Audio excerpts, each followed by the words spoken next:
topic of delegation. Why delegation? Because that's an important thing for a leader to do. I don't know if you've seen or heard of Inspector Gadget. And do you know who Inspector Gadget is? Hunter, do you know who Inspector Gadget is? Okay. He's not coming up in any DC comic films anytime soon, or Marvel films, or having the latest blockbuster film anytime soon. But back in 1999, there was a movie about Inspector Gadget. I remember that. Yeah. Well, and if you know Inspector Gadget, he could do anything and everything, right? I mean, if he needed to fly somewhere, helicopter propellers would fly out of his head and he'd just fly. If he needed to, like, cut down a brick wall or a concrete wall, he could just bust out a chainsaw or something from his right arm and chop it down. I mean, anything that he needed to do, he could figure out how to do it. He was like a human Swiss Army knife, basically what he was. And in this movie, he was chasing, I think this guy was like Mr. Claw or whatever. He was chasing him down. He had a line in there that I kind of took for the purposes of today. And he said, "I am the police," when he was chasing him down.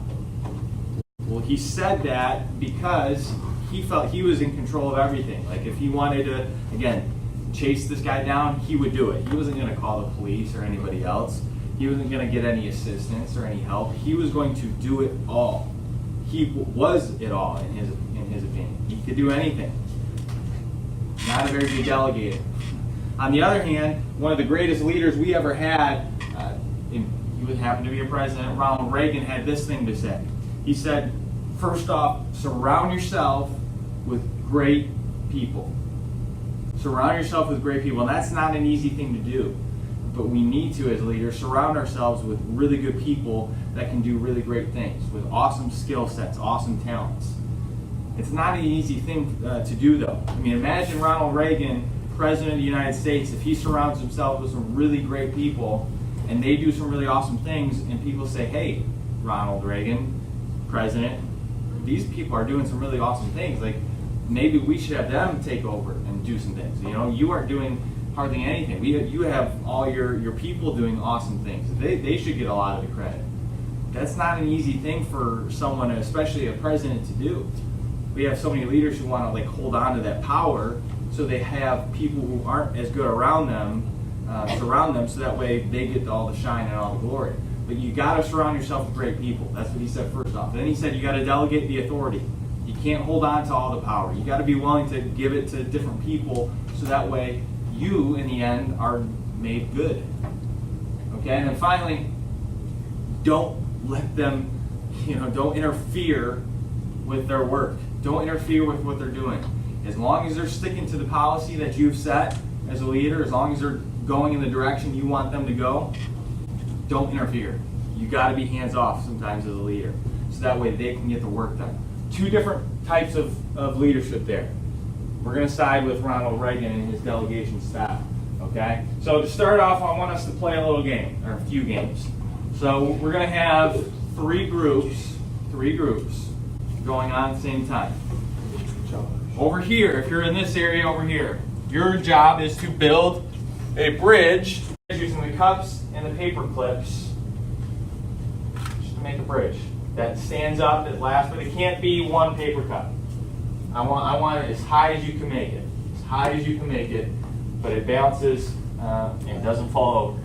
Okay? And this middle group here, your job is pretty simple. I want you to make a paper airplane that goes from the very back here, all the way in the back, all the way to the front. I mean all the way to the front. So if I threw it, it would go all the way to the front. If it fails and it falls down here 3 feet or worse, it goes backwards, it's fail.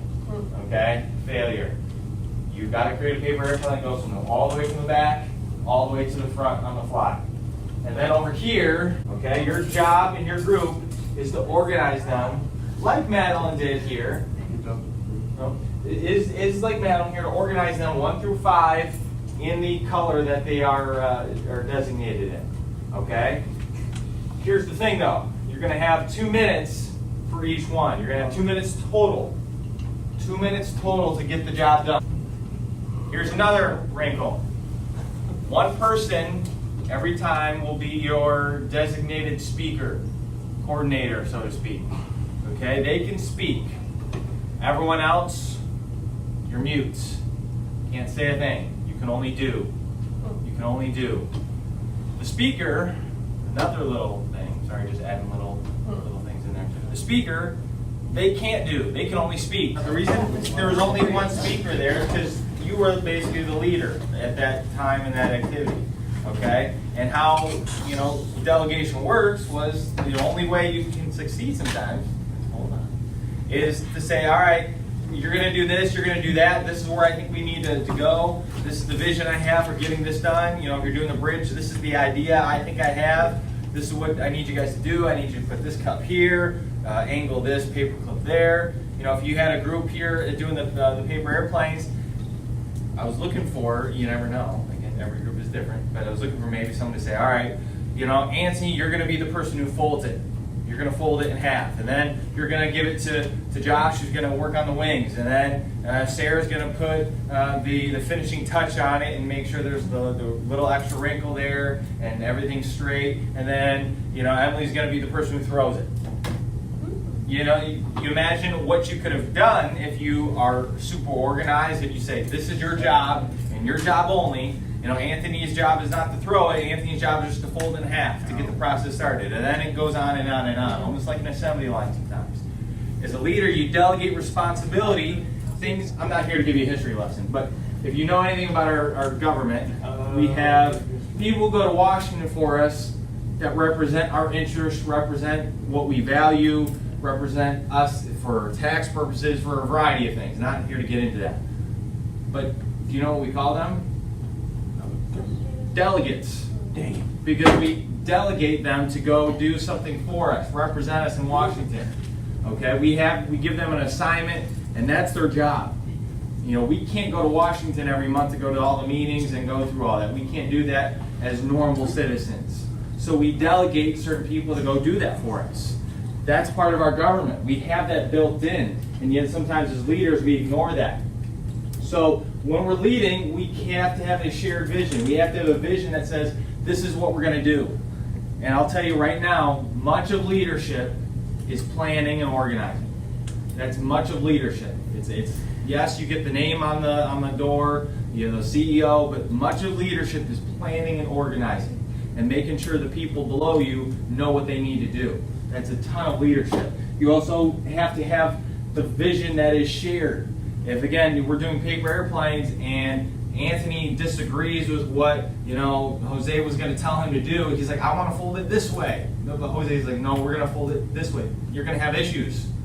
You're going to have issues. You have to have the vision that is shared and bought in by everybody. It happens all the times in sports teams where you have a couple of players who say, I really buy in, this is what we want to do, and then you have a couple of people who say, I don't care, I'm not into it, I don't care, and usually those teams fail. More often than not. You have to have a shared vision, and part of that is delegating to make sure people understand the vision. Okay, so there's some ways you can do that. You can make sure the clear destination is set. You can make sure you don't limit your vision. Don't make it small just so that way people agree to it. If your vision as a leader is big, make it big. Make sure it's big. Make it known. Make sure everybody in your group knows what that vision is. Don't hide it. And then finally, align and set your goals toward it.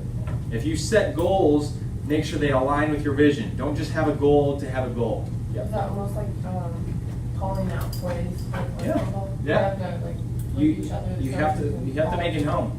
You have to make it known. That's why you walk into any good organization, they have their vision statement plastered all over the board. They have their goals and things that they want to accomplish for everybody to see. So that way there's no mistaking it. You also have to delegate people in the best situation possible.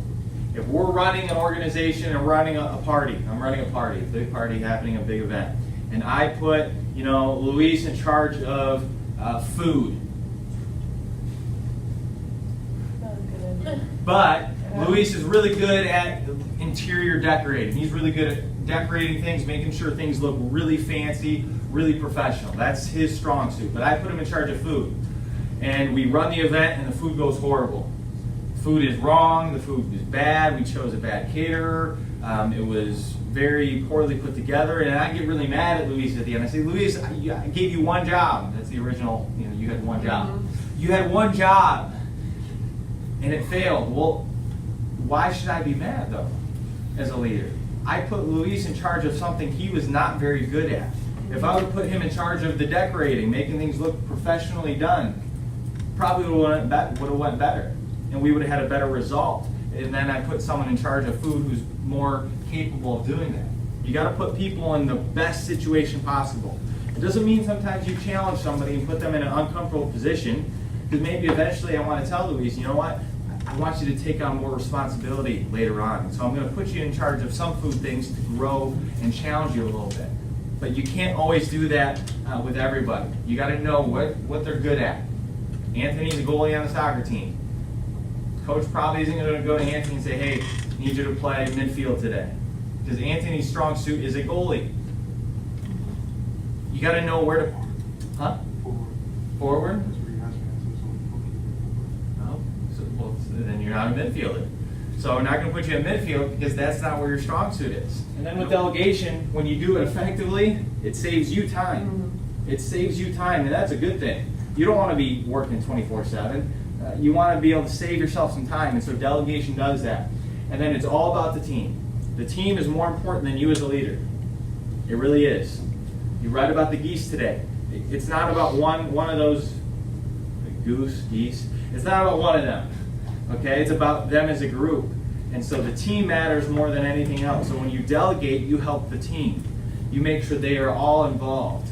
There's one guy, and I want to bring his example up. His name is John Stump. You might recognize him, you probably won't. Okay? He had a hand injury apparently. But this is him testifying before Congress. He was the CEO of Wells Fargo. This is back in 2016. CEO of Wells Fargo. And at the time, Wells Fargo was making and worth $1.8 billion with a B. They were worth $1.8 billion. But it came out that they had over 2 million fake accounts. Just so you know, that's illegal. That's not something that's above board. 2 million fake accounts in their system. And he's the leader. He's the guy in charge of everything. And because of it, Congress was like trying to figure out what was going on because that was fraud. That was obviously not legal. And because of what happened with the fake bank accounts, he was in charge of firing 5,300 employees of Wells Fargo. Oh. 5,300 employees fired because of something he kind of coordinated in terms of the fake bank accounts. I mean, he's the leader. He's the guy in charge of it. And they were talking to him in Congress, and it was amazing the lack of emotion and lack of compassion he seemed to have for the 5,300 employees that he fired. I mean, they were asking him, trying to figure out, why did you fire all these people to kind of cover up your own backside, so to speak? And they were asking him, and they said he really showed no compassion for these people. Power had corrupted him so much as a leader that all he wanted was the power and control. He didn't probably want to delegate much because he wanted to have that CEO title. Hey, I'm the CEO of Wells Fargo. We make $1.8 billion and I'm in charge of it all. If he would have maybe delegated a little more throughout his time as CEO, maybe they wouldn't have gone to the extreme measure of creating fake accounts. Who knows what could have happened. They asked 1,000 leaders, hey, what is something that leaders need? They surveyed them all, and 91% of them said leaders need to have compassion. That's a skill leaders need to have. Interestingly enough, though, 80% of those people said compassion is great, but I don't know how to improve and develop my compassion as a leader. Interesting. And that's not, obviously something that goes with delegation totally, but if I'm compassionate towards you as a leader, I'm going to make sure you feel involved. If I'm compassionate when we're doing paper airplanes, I want to make sure you feel involved and you're a part of something, not just someone who's watching us do it. You know what I'm saying? So delegation does that. On the other side, there's a guy named, and I like this, John Chambers. He was the CEO or former CEO of Cisco.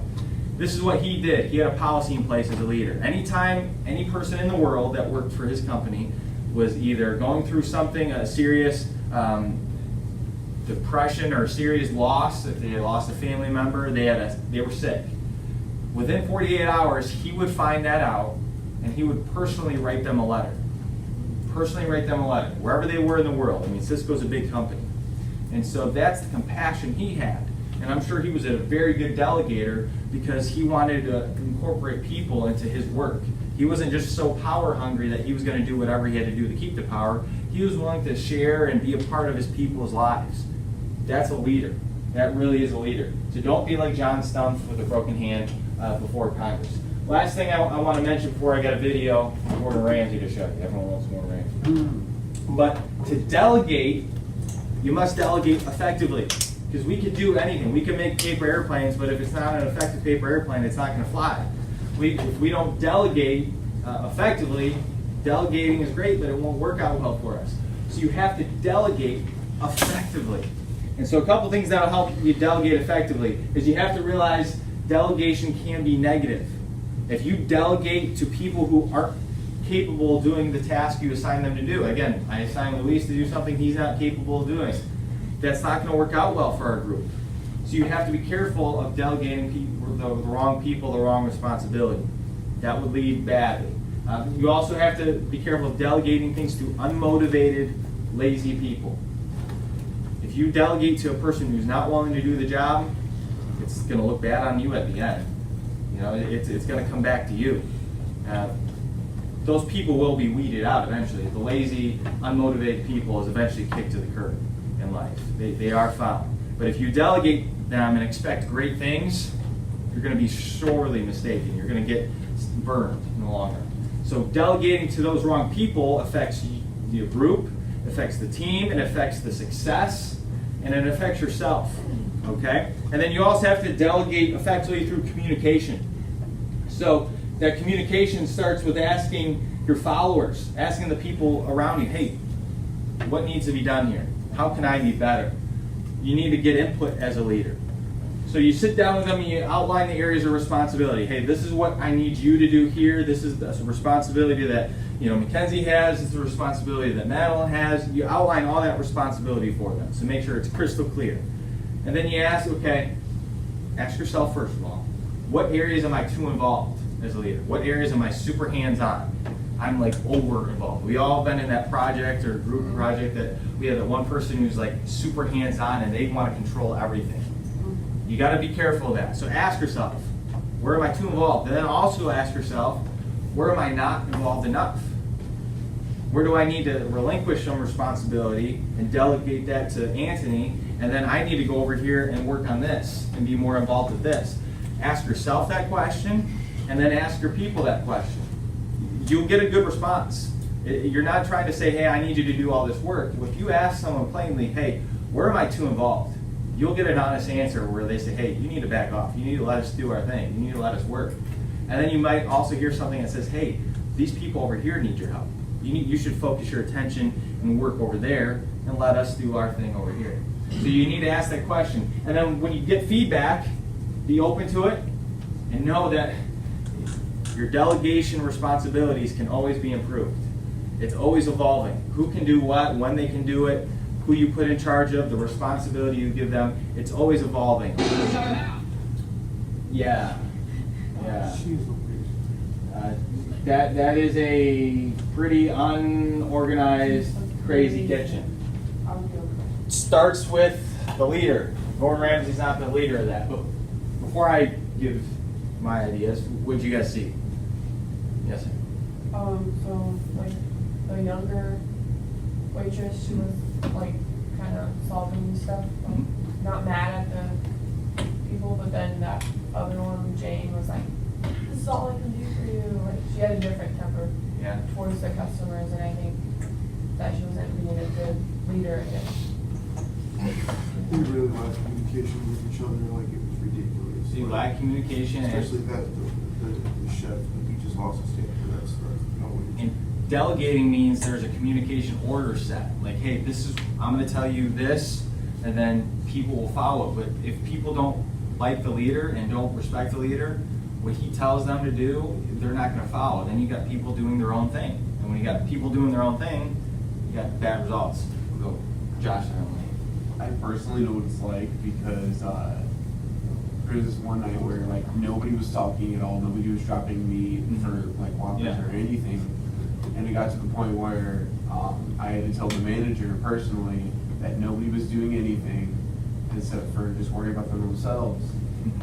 and he yelled, "Everyone stop!" And he set communication for us tonight, and we haven't been that low, like in the video, to where the kitchen got closed, because we can't do that, but it's personal. Like, I just see where they're coming from. And it starts with somebody needs to say, hey, your job is to make sure the meat is going on for the Whoppers. Like, that's your responsibility. Then your responsibility is this, your responsibility is that. I mean, I'm sure at Burger King, you have certain responsibilities that are on you.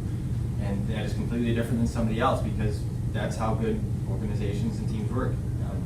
The kitchen could have got stuff done if the one guy wasn't controlling and believing he needed to do it all. Yeah. He like ruined the attitude for everyone.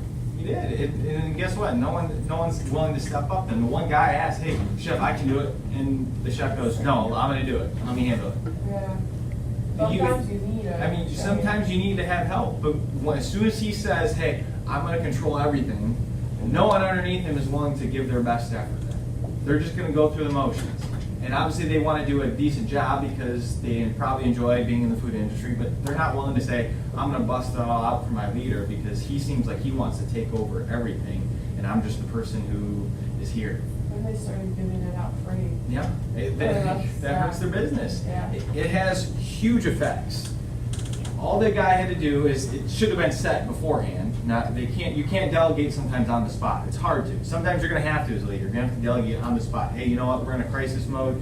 You got to do this. You got to do that. You got to do that. But it's best if you can organize it beforehand.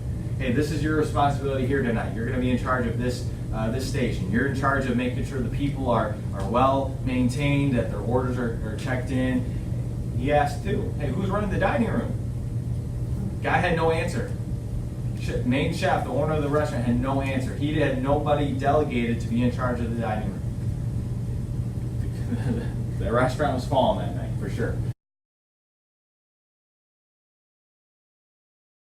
So when we're delegating effectively, we also have to take into account a process that I think we should follow.